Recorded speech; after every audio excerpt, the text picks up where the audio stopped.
pour les news, cette semaine, ça a été très compliqué. On va beaucoup parler. Je sais pas du tout comment je vais faire pour avoir quelque chose de rapide. Ça va être très compliqué. Bon, évidemment, pendant l'émission, on est là, on est toujours en train de parler des news pendant 1h30 sur YouTube. J'arrive à bien raccourcir le truc pour que ça fasse entre 25 et 35 minutes. Là, franchement, les gars, si la vidéo YouTube elle arrive à faire moins de 40 minutes, c'est un miracle. Il y a beaucoup trop de news. Mais c'est bien, c'est-à-dire que le jeu vit, mais bon, je me souviens que la semaine dernière, j'étais en mode « Ouais, putain, il y a pas beaucoup de news, comment on va réussir à parler de tout ça, ça va être compliqué. » Et bon, on a réussi à tenir, mais voilà, il y avait un peu de news, quoi, tu vois, c'était compliqué. Et qu'est-ce qui se passe? La soirée où je finis le live, qu'est-ce qui se passe? Des nouvelles cartes. Bah ouais, ça pouvait pas sortir genre 6 heures avant qu'on lance le live, c'était pas possible, bien sûr, évidemment. On va commencer déjà avec le two-player set, vous le savez, hein, c'était une des news qui était arrivée en direct, c'était il y a 2 semaines maintenant, on avait eu l'information directement pendant le live où voilà, on parlait un petit peu. Et bah écoutez, on a un petit peu les informations, donc ça c'est le two-player starter set, pour ceux qui ont un peu oublié, hein, c'est le truc qui a été annoncé en même temps que la Rarity Collection. C'est un set qui en gros est destiné aux joueurs qui sont débutants, dans lequel tu vas avoir un script, un duel scripté, machin, bref, on en a déjà parlé, il n'y a rien d'exceptionnel, etc. à ce niveau-là. Moi j'étais très hype parce que je trouvais que ça permettait aux débutants de pouvoir se remettre ou de découvrir le jeu, c'était super, c'est un produit qui devrait pas coûter trop cher. Espérons, il y a 2 decks franchement, j'espère qu'ils feront un truc à moins de 25 €, ce serait quand même bien. Bon, voilà, on a la gueule du starter set, j'aime pas du tout le visuel, c'est très bizarre. Mais bon, c'est pas ça qui compte, hein, ça va être le contenu.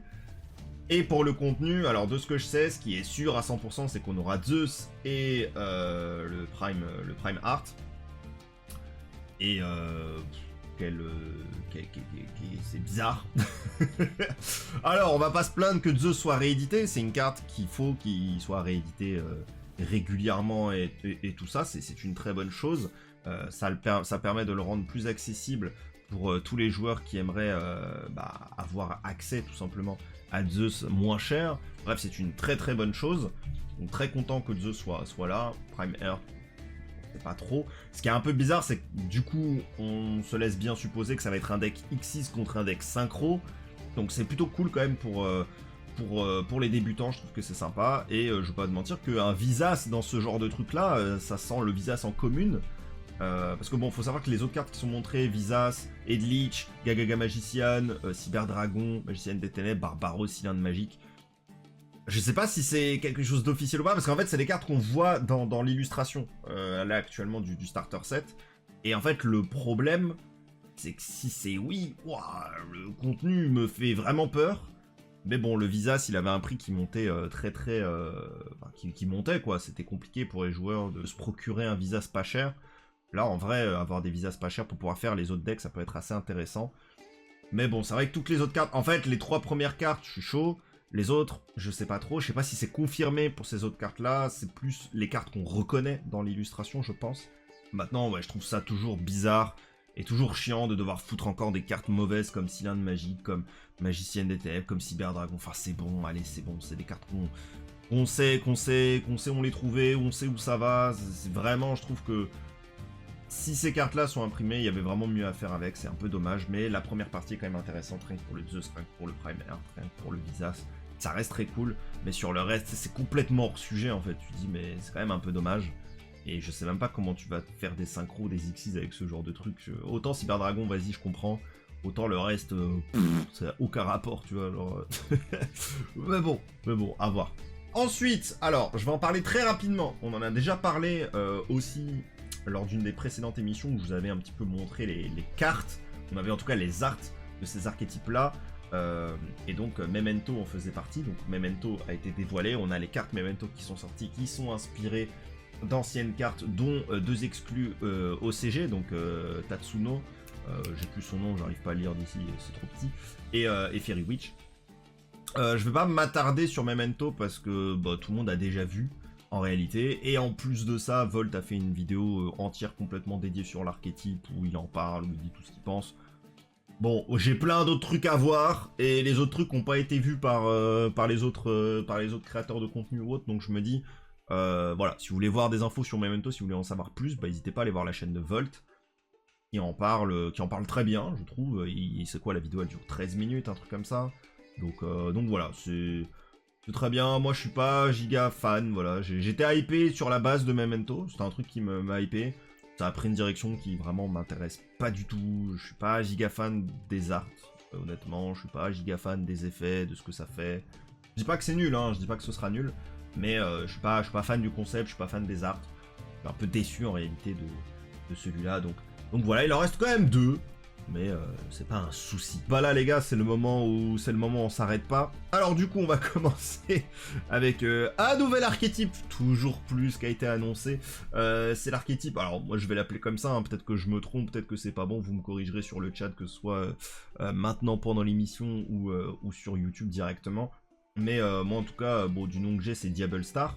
Donc du coup, on a une nouvelle carte Diable Star qui est un nouvel archétype. Et donc ça, c'est la carte principale. Donc Dark Witch Diable Star. Du coup, c'est un archétype qui, actuellement, de ce que je vois, n'a qu'un seul monstre. Et va avoir plusieurs magies pièges qui vont essayer de jouer autour de ça. De ce que je vois aussi, et tu fais bien de le dire, Bad Jokes, c'est que ça va représenter un nouveau lore. Moi, c'est ce que j'ai cru comprendre également. Donc, actuellement, on a eu le lore Albaz, Despia, Branded, etc. Bref, vous l'avez. On a eu le lore Visas, mais le lore Visas commence petit à petit à arriver à sa fin. Alors, à sa fin, on m'avait bien compris, hein, mais je veux dire, je pense qu'on a compris maintenant comment ça fonctionne, les lores sur Yu-Gi-Oh! Avec les gros lores qui commencent à arriver. Ça risque d'être le 3e. Le premier, ça a été Albaz. Visas est arrivé un peu au milieu et son lore s'est développé très petit à petit. Jusqu'à ce que, à un moment où ça commence à s'essouffler chez Albaz, hop, là ça commence à arriver très fort. Et là c'est pareil avec Diable Star, je pense. Donc ça reste quand même quelque chose de particulier et d'assez cool. Moi honnêtement, je trouve que les arts sont vraiment exceptionnels, sont vraiment très beaux et j'aime beaucoup. Et donc du coup, bon on va lire ça un peu ensemble parce que je vous avoue que je n'ai absolument pas lu les cartes Diable Star, donc je sais même pas trop quoi en penser. Tout ce que je peux voir, c'est que Dark Witch est une level stat Dark, c'est un magicien, 2500 attaque, 2000 de défense. Bon, ça c'est vraiment des stats de protagoniste, hein, on connaît. Donc tu ne peux invoquer cette carte avec son premier effet qu'une fois par tour, et tu peux utiliser son effet, son deuxième et son troisième effet qu'une seule fois par tour, évidemment comme d'habitude, hein, du Hard Ones, en veux-tu, en voilà. Premier effet, tu peux invoquer spécialement cette carte depuis ta main en envoyant une autre carte depuis ta main au cimetière, enfin depuis ta main au terrain au cimetière. Donc on a vraiment la mécanique d'invocation la plus simple de l'histoire du jeu. C'est-à-dire vraiment la carte elle est dans ta main. Tant que t'as n'importe quelle autre carte dans ta main ou sur ton terrain, tu peux la spé.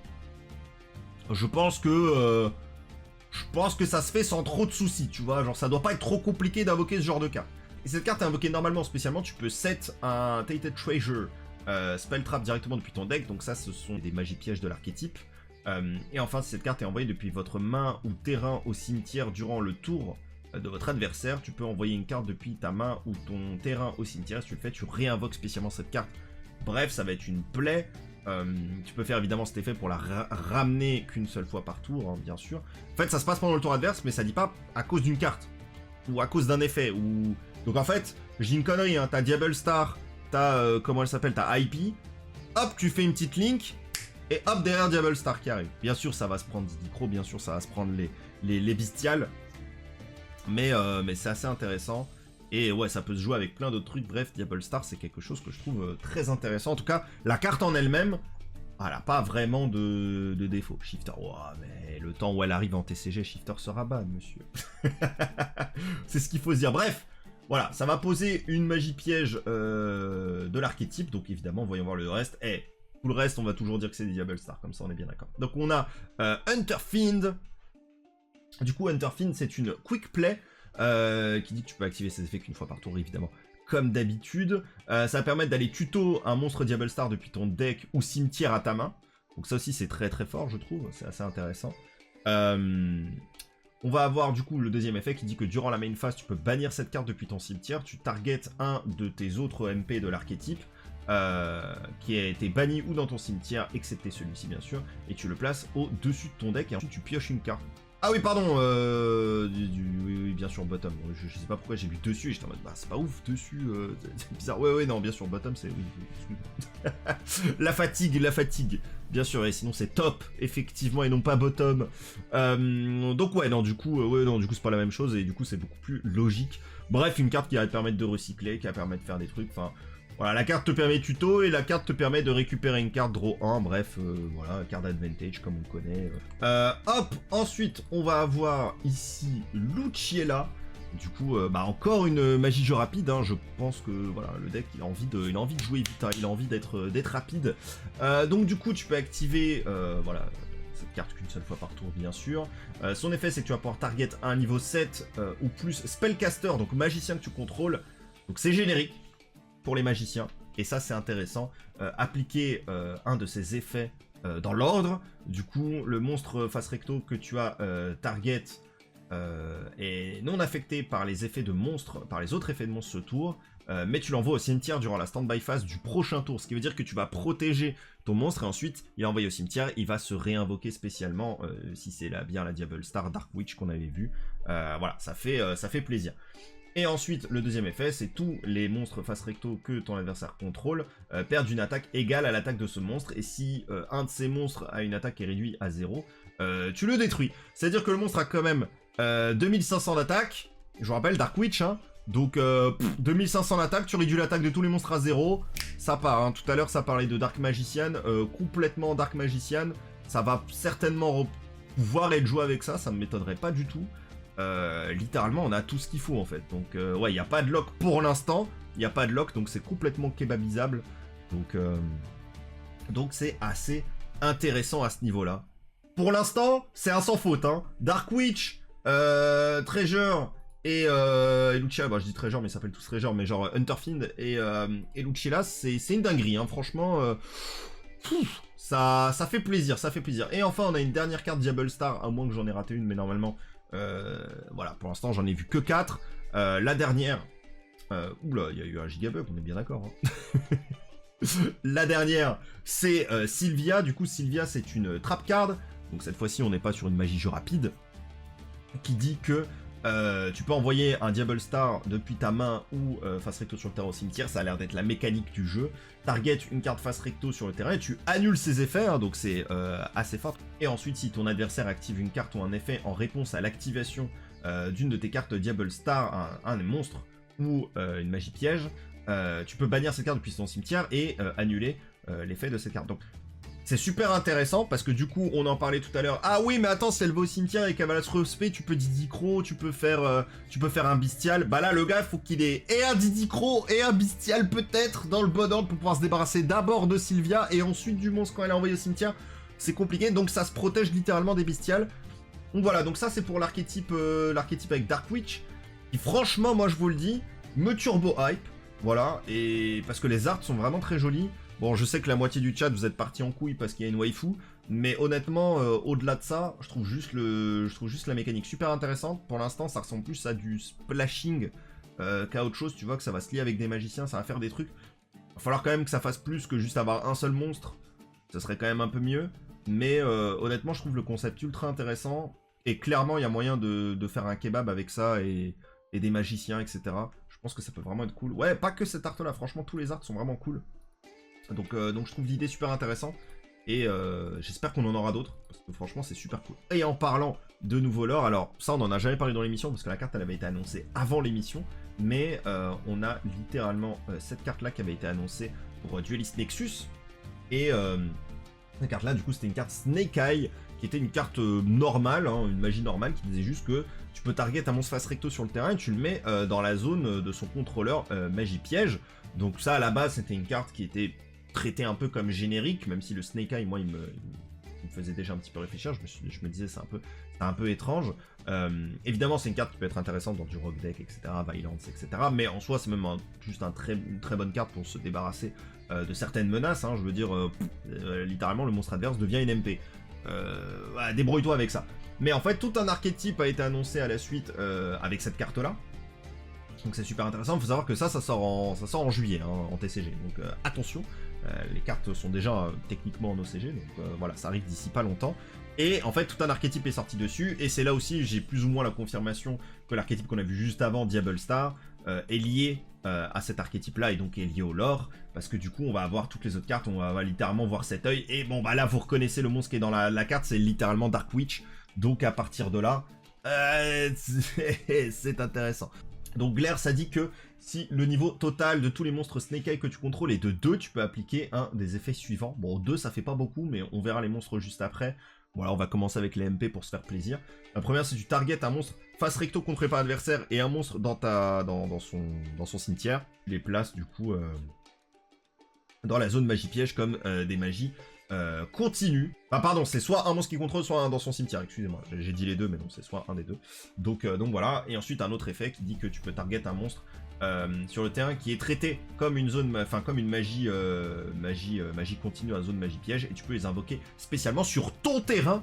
Donc ça c'est extrêmement fort. J'aimerais aussi parler d'une tech card, alors je l'ai pas ramené là, mais il y a une carte qui s'appelle Eka Pot des flammes, et évidemment on parle pas de quelque chose qui peut être pratique pour se protéger, mais bien d'un monstre, et qui est sorti dans Pot, qui est une tech que j'ai joué dans Violence de mon côté, et qui est une carte qui littéralement dit tu peux target un monstre dans la zone magie piège de l'adversaire et tu peux l'invoquer spécialement sur ton terrain, donc c'est super intéressant. Et en vrai, littéralement, bah, ce piège fait exactement la même chose, peut faire le même concept, donc c'est super intéressant. Ensuite, on va avoir le trésor du mal original, et encore une fois, on voit Dark Witch ici, hein, donc clairement, encore une fois, on sait où ça va. Et on sait que ça fait partie du lore, et c'est super cool, c'est ce qu'on veut voir. Donc tu peux utiliser un des effets suivants, enfin chacun de ces effets suivants qu'une seule fois par tour, et uniquement... alors pardon, ouais, un seul de ces effets, donc soit le 1, soit le 2, et voilà, et uniquement une fois le tour. Donc le premier, c'est que tu peux envoyer une autre carte face recto que tu contrôles au cimetière, t'invoques spécialement un monstre niveau 1 feu depuis ta main ou deck. Ça franchement, les gars, ça va être violent, parce que du coup, vous allez regarder tous les monstres niveau 1 feu. Feu, hein, pas pyro, pas truc, feu, attribut feu. Deuxième effet, tu peux bannir cette carte depuis ton cimetière, tu peux target un Snake Eye ou un... alors là, tu vois, il y a écrit Diablo Star, donc je pense que soit ça va s'appeler Diablo Star, soit Diablo Star, hein, les gens sont pas encore d'accord, on est encore sur les traductions non officielles. Donc du coup, tu peux bannir cette carte depuis ton cimetière, target un Snake Eye ou un Diablo Star dans ton cimetière, t'ajoutes un monstre de niveau 1 feu depuis ton deck à ta main, et après tu peux placer la target en dessous du deck.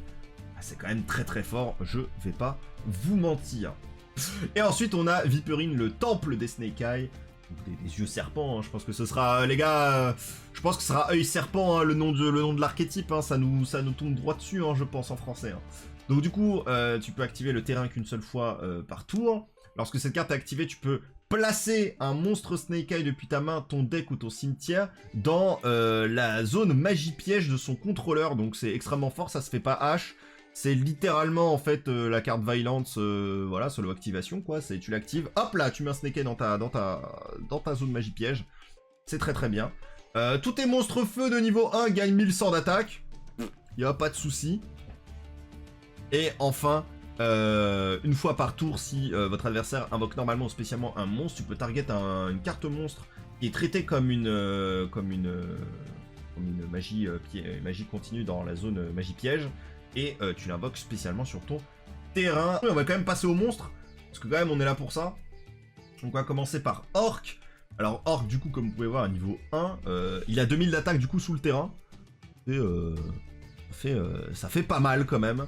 Donc du coup le premier effet de Orc du coup, c'est que si cette carte est invoquée normalement ou spécialement, tu peux target un level 1 feu depuis ton cimetière ou qui a été banni. Tu l'ajoutes à ta main ou tu l'invoques spécialement, bref, là aussi très efficace, hein. Bien sûr, il n'y a pas de problème. Et ensuite, le deuxième effet, c'est tu peux envoyer cette carte et une autre carte face recto que tu contrôles le cimetière, invoque spécialement un Snake Eye depuis ta main ou ton deck, sauf Snake Eye Orc.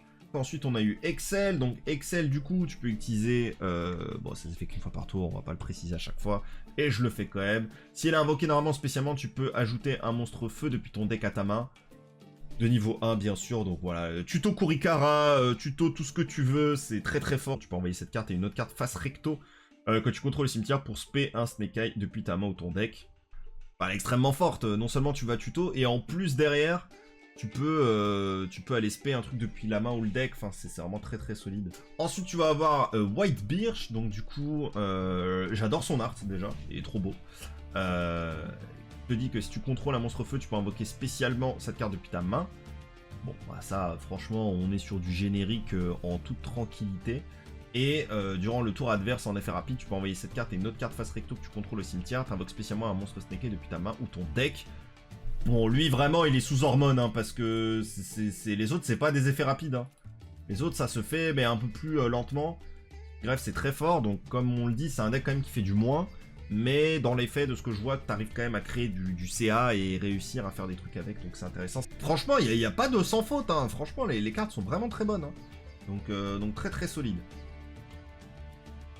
Et enfin, le boss monster de l'archétype, en tout cas pour l'instant, Flameburge Dragon.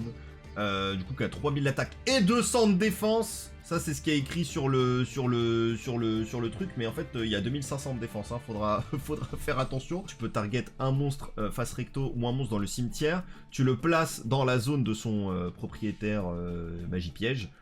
Durant le tour de ton adversaire en effet rapide, tu peux target un monstre qui est traité comme une magie jeu rapide et tu l'invoques spécialement sur ton terrain. Et là aussi c'est pas super précis, mais je pense que la traduction est pas bonne, mais je suis persuadé que ça va aussi concerner ton adversaire, ça me paraît assez évident. C'est un dragon, pas un pyro. Dragon, effectivement, c'est pas écrit pyro, même en japonais, donc faut faire très attention à tout ça. Hein. Effectivement, maintenant que tu le dis, il me semble que ouais, les petits katakana qui sont écrits à gauche sur le type, c'est bien effectivement dragon.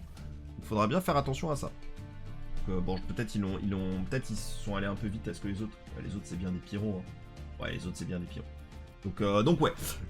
Et enfin, dernier effet, si cette carte est envoyée depuis votre main ou terrain au cimetière, tu peux invoquer spécialement 2 monstres feu niveau 1 depuis ton cimetière. Bah voilà, on y est. On était au fameux deck qui fait du moins, mais en fait avec lui tu peux faire du plus. Mais bon, en tout cas, beaucoup de belles cartes à ce niveau-là, et on va pas se mentir. Et moi je vous dis, on n'a pas fini avec les cartes qui parlent des monstres feu, bien sûr. On va avoir ensuite du coup Fire Recovery, qui est du coup une magie normale. Voilà, là c'est bon, on a quitté un peu les archétypes, c'est bon, on se calme là-dessus. Qui dit que tu peux utiliser son deuxième effet qu'une seule fois par tour. Premier effet, tu peux target un monstre feu dans le cimetière, envoyer une carte depuis ta main au cimetière, et si tu le fais, t'invoques spécialement ce monstre. À quel moment cette carte elle va pas rentrer dans le deck qu'on vient juste de voir, je sais pas, hein, donc bon, je l'ai mis juste après parce que pour moi ça va avec, hein, clairement.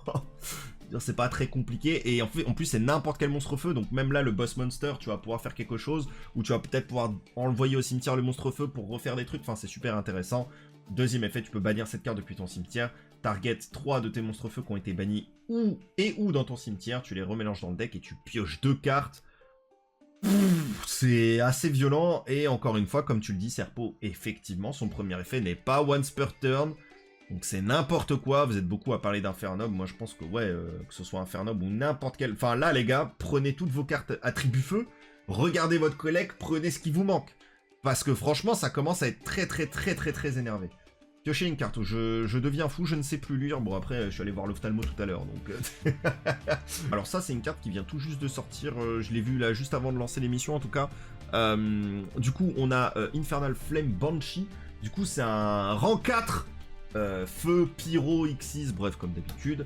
Voilà, c'est l'année des monstres feu, on le sait et on le voit, hein, de toute manière.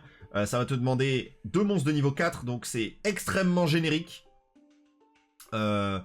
Il te dit que tu peux activer que le premier et le deuxième effet de cette carte qu'une seule fois par tour. Premier effet, tu peux détacher un matériel de cette carte, prendre un monstre pyro depuis ton deck, et soit tu l'ajoutes à ta main, soit tu l'envoies au cimetière. Donc encore un autre moyen d'aller tuto, par exemple une petite statue barrière feu, ou n'importe quelle carte feu, hein, de toute façon. Là, franchement, bon, quelques cartes feu, n'importe quelle carte pyro. Ouais, l'illustration est vraiment cool, mais bon, là, franchement, ils se cachent plus. Ils sont en mode, là, faut que ça brûle partout. Je crois qu'ils ont envie qu'il y ait un incendie qui se passe dans Yu-Gi-Oh! Et ils font pas semblant. Donc là-dessus, ils déconnent pas. Donc rien que pour le premier effet, la carte est absolument forte. Genre, il y a rien à dire, la carte est insane. Et deuxième effet, si cette carte se retrouve bannie et que tu contrôles un monstre pyro, tu peux l'invoquer spécialement, et si tu le fais, elle gagne 100 d'attaque pour chacun de tes monstres actuellement bannis jusqu'à la fin du tour. Bon, ça franchement, on s'en fout, je pense.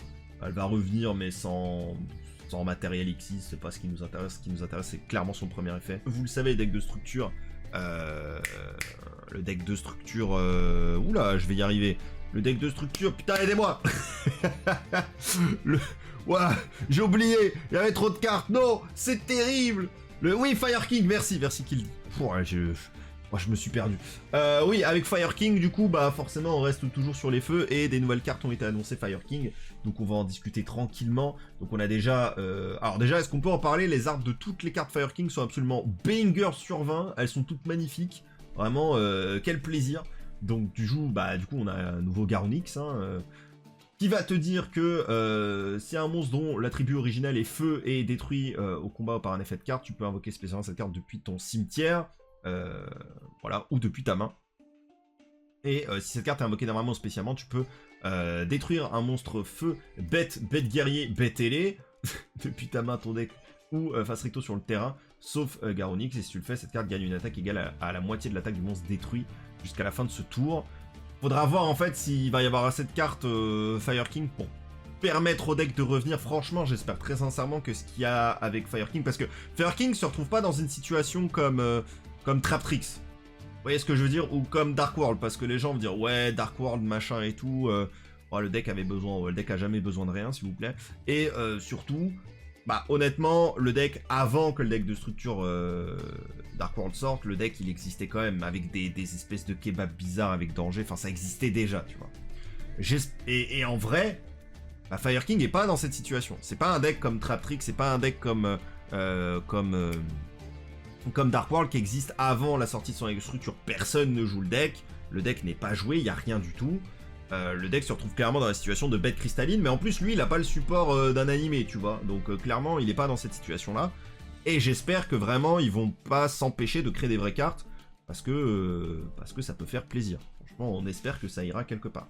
Bien sûr, on va avoir du coup derrière Garunix Eternity. Je pense que c'est un des plus beaux arcs de Yu-Gi-Oh! Genre, bon, faudra un jour qu'on fasse une tier list de ce genre de truc, mais franchement, la carte est insanement belle. Je trouve même qu'ils l'ont pas respecté sur l'attaque. Franchement, l'attaque défense, ils auraient pu donner plus. Hein. La carte, elle méritait mieux. Un art comme ça mérite 4000 d'attaque, s'il vous plaît.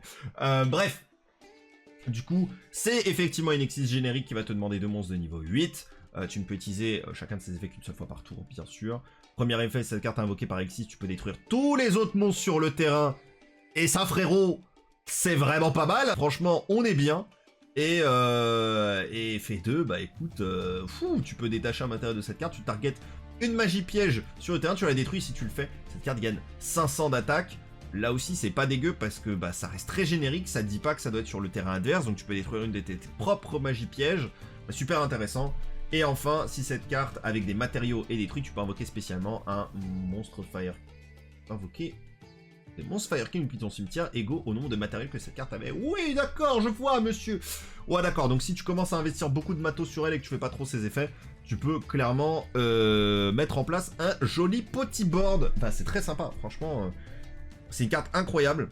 Donc on va avoir ensuite Kirin. Kirin à niveau 8, encore un. Qui, durant la main phase, si elle est dans ta main, en effet rapide, tu pourras détruire un autre monstre feu dans ta main ou face recto sur le terrain. Si tu le fais, tu peux invoquer spécialement cette carte. Ça me fait chier que ce soit des monstres feu très précisément, mais bon, je comprends, hein, franchement, je comprends tout à fait. Si cette carte est détruite et envoyée au cimetière, tu peux invoquer spécialement monstre Fire King depuis ta main ou ton cimetière, sauf Kirin. Et ensuite, tu peux détruire une carte sur le terrain très fort. Ça te donne le choix de pas forcément détruire une carte sur ton propre terrain. Donc voilà, si tu as envie de devenir agressif et péter les cartes adverses, c'est tout à fait acceptable et compréhensible. Et on va passer ensuite au sanctuaire des Fire King. Bien sûr, ça ne peut pas être la magie de terrain parce qu'ils en ont déjà une. Alors bon, faudra en parler avec Tier Element, ça. Mais tu peux activer, tu peux activer cette carte qu'une seule fois par tour, bien sûr, si lorsque cette carte est résolue. Tu peux placer un Fire King. C'est un accès direct au terrain depuis ton deck, donc c'est très très fort. Si une carte sur votre zone terrain doit être détruite par un effet de carte, tu peux détruire un monstre feu dans ta main ou face recto sur le terrain à la place. Ça, franchement, c'est pas mal du tout aussi. Donc c'est plutôt bien. Et une fois par tour, si ton adversaire invoque spécialement un monstre, un ou plusieurs monstres, hein, bien sûr, peux immédiatement après cet effet invoquer par Xyz un monstre feu Xyz en utilisant uniquement des monstres Fire King que tu contrôles comme des matériaux. Bref, c'est très solide. Et on va finir avec une toute dernière carte. Fou, ouais, j'ai réussi le speedrun les gars, hein. Ça n'a pas été facile mais on aura speedrunné un peu. La dernière carte, il s'agit de Brionac. Voilà, le retour de Brionac, une carte classique. Un classique de chez Yu-Gi-Oh! Donc Brionac revient. Tu ne peux utiliser chaque effet de Brionac qu'une seule fois par tour, bien sûr. Qui dit que si elle est invoquée par synchro, tu peux discard 1 et après tu targetes une carte sur le terrain et tu la renvoies à la main. Donc ça c'est plutôt fort pour un synchro générique, c'est plutôt bien. Bon, c'est un synchro générique et cette carte est invoquée spécialement depuis le cimetière. Tu peux discard une carte, target une carte sur le terrain et tu la renvoies dans la main. Qu'est-ce qui va être le plus là un petit peu là sur ce qu'on a annoncé On va voir les Diable Star. Franchement, Diable Star et Snake Eye, c'est vraiment des decks que j'attends beaucoup, avec vraiment beaucoup d'impatience. Et Fire King, ça me chauffe pas mal, hein. Franchement, ça me chauffe pas mal, hein. Je pense qu'on est assez tous d'accord, mais franchement, c'est un très très bon cru qu'on a en ce moment. Ça fait super plaisir. Mais en tout cas, voilà, c'est à peu près tout pour les news. Il y a eu beaucoup de cartes, beaucoup de trucs à annoncer. Et clairement, j'ai pas fait le tour de tout. Il y a des trucs que j'ai zappés, donc voilà, on me rappellera les esprits de la Terre immortelle. Oh là là, au secours, vous inquiétez pas, vous aurez plein de gens qui vous en parleront. Mais voilà, en vrai, c'était compliqué, il y avait beaucoup d'infos, j'ai déjà dû faire du tri, c'était pas forcément facile. Voilà, à ce niveau-là, c'était un petit peu compliqué de faire la sélection, j'ai envie de vous dire. Mais on aura réussi, franchement. Allez, on a fait ça en quoi? En moins d'1 heure, donc en vrai, il y a peut-être moyen qu'on fasse une vidéo YouTube de 30 minutes. Hein. Franchement, quel plaisir.